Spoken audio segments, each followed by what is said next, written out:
Speed ನ್ಯೂಸ್ಗೆ ಸ್ವಾಗತ. ನಾನು ಚಂದ್ರಕಲಾ ನೂತನಗೌಡ.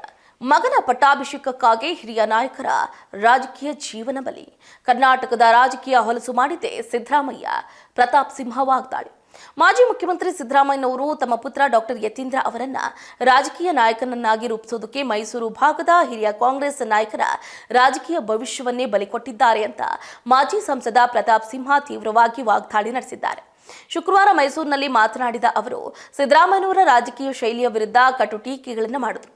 ಮಗನನ್ನ ಮಂತ್ರಿ ಮಾಡೋದಕ್ಕೆ ಮಲ್ಲಿಕಾರ್ಜುನ್ ಖರ್ಗೆ ಅವರು ಕಲಬುರಗಿ ಭಾಗದ ನಾಯಕರನ್ನ ಹೇಗೆ ಮೂಲೆಗುಂಪು ಮಾಡಿದ್ರೋ ಅದೇ ಮಾದರಿಯನ್ನ ಸಿದ್ದರಾಮಯ್ಯನವರು ಇಲ್ಲಿ ಅನುಸರಿಸಿದ್ದಾರೆ ಅಂತ ಆರೋಪ ಮಾಡಿದರು.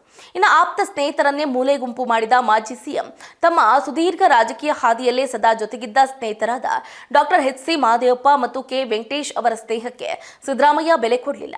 ಮಗನ ತಲೆ ಮೇಲೆ ಮಾತ್ರ ಅಧಿಕಾರದ ಕಿರೀಟ ಇಡಬೇಕು ಅನ್ನುವ ಕಾರಣಕ್ಕೆ ದಲಿತರ ಧ್ವನಿಯಾಗಿದ್ದ ಮಹದೇವಪ್ಪ ಅವರನ್ನ ಬದಿಗೊತ್ತಿದ್ದಾರೆ.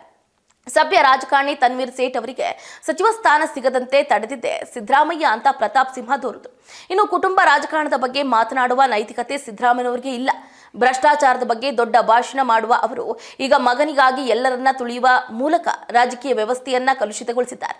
ರಾಜ್ಯ ಸಚಿವ ಸಂಪುಟದಲ್ಲೇ ಲಕ್ಷ್ಮೀ ಹೆಬ್ಬಾಳ್ಕರ್ ಅಥವಾ ಗಾಯತ್ರಿ ಶಾಂತೇಗೌಡ ಅವರಂತಹ ಮಹಿಳೆಯರಿಗೆ ಸ್ಥಾನ ನೀಡದೇ ಇರುವುದು ಕಾಂಗ್ರೆಸ್ ಪಕ್ಷದ ಮಹಿಳಾ ವಿರೋಧಿ ಧೋರಣೆಯನ್ನ ತೋರಿಸ್ತಾ ಇದೆ ಅಂತ ಹೇಳಿದರು. ಇನ್ನು ಅಪ್ಪನ ಕೋಟಾದಲ್ಲಿ ಮಂತ್ರಿಯಾದ ಯತೀಂದ್ರ ಅವರು ತಮ್ಮ ಸ್ವಂತ ಮೆರಿಟ್ನಿಂದ ಅಥವಾ ಶಕ್ತಿಯಿಂದ ಮಂತ್ರಿಯಾಗಿಲ್ಲ. ಕೇವಲ ಅಪ್ಪನ ಕೋಟಾದ ಅಡಿಯಲ್ಲಿ ಅವರಿಗೆ ಸಚಿವ ಸ್ಥಾನ ಸಿಕ್ಕಿದೆ. ಮೆರಿಟ್ ಇಲ್ಲದ ಯತೀಂದ್ರ ಅವರು ನಾಯಕರಾಗುವುದಿಲ್ಲ ಅನ್ನುವ ಭಯದಿಂದಲೇ ಸಿದ್ದರಾಮಯ್ಯನವರು ಈ ಭಾಗದ ಇತರ ಸಮರ್ಥ ನಾಯಕರನ್ನ ಬೆಳೆಯುವುದಕ್ಕೆ ಬಿಡ್ತಾ ಇಲ್ಲ. ಕರ್ನಾಟಕದ ರಾಜಕೀಯವನ್ನ ಹೊಲಸು ಮಾಡಿದ್ದೇ ಸಿದ್ದರಾಮಯ್ಯ ಅಂತ ವಾಗ್ದಾಳಿ ಮಾಡಿದ್ರು. ಇನ್ನು ಹಿಂದೂ ರಾಷ್ಟ್ರದ ಬಗ್ಗೆ ಯತೀಂದ್ರ ಹೇಳಿಕೆ ಕಿಡಿ. ಭಾರತ ಹಿಂದೂ ರಾಷ್ಟ್ರ ಆಗಬಾರದು ಅನ್ನುವ ಯತೀಂದ್ರ ಅವರ ಹೇಳಿಕೆಗೆ ಪ್ರತಿಕ್ರಿಯಿಸಿದ ಪ್ರತಾಪ್ ಸಿಂಹ, ಭಾರತವನ್ನ ಯಾರೋ ಹೊಸದಾಗಿ ಹಿಂದೂ ರಾಷ್ಟ್ರ ಮಾಡಬೇಕಾಗಿಲ್ಲ. ಇದು ಸ್ವಾಭಾವಿಕವಾಗಿ ಹಿಂದೂ ರಾಷ್ಟ್ರವಾಗಿದೆ.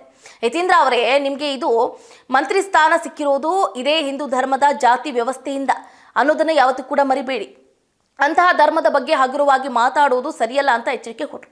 ಇನ್ನು ಸಿದ್ದರಾಮಯ್ಯನವರ ಪುತ್ರ ವ್ಯಾಮೋಹ ಮತ್ತು ಹಿರಿಯ ನಾಯಕರ ಕಡೆಗಣನೆಗೆ ಈಗ ಮೈಸೂರು ಕಾಂಗ್ರೆಸ್ನಲ್ಲಿ ಆಂತರಿಕ ಅಸಮಾಧಾನಕ್ಕೆ ಕಾರಣವಾಗಿದೆ ಅಂತ ಪ್ರತಾಪ್ ಸಿಂಹ ಅಭಿಪ್ರಾಯವನ್ನ ವ್ಯಕ್ತಪಡಿಸಿದ್ದಾರೆ. ಇದಾಗಿತ್ತು ಇವರೆಗಿನ ಅಪ್ಡೇಟ್. ನೋಡ್ತಾ ಇರಿ ಸ್ಪೀಡ್ ನ್ಯೂಸ್. ಸುದ್ದಿ ನಿಮ್ಮದು, ವೇಗ ನಮ್ಮದು.